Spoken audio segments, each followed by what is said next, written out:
ទំនុកចំរៀងច្រៀងរឿងខ្ញុំពិតដូចមេឃងងឹត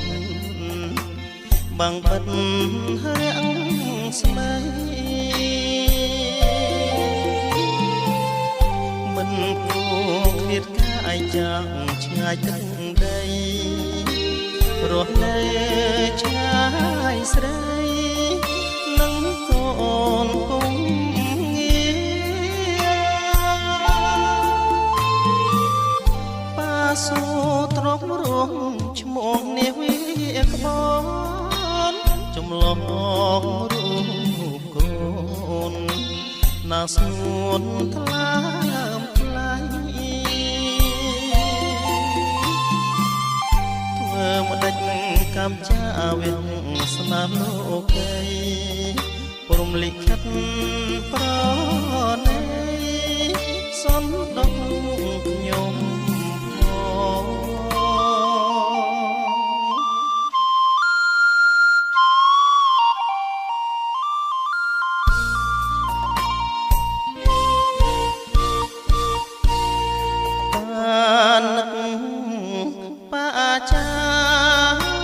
បណ្ដាំមុនឃ្លាត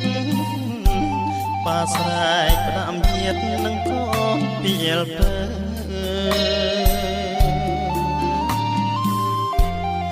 ប៉ានឹងវើវិញសួរឃ្លាតមួយគ្រាវិលជួបជុំគ្នាសាងជីវិតថ្មី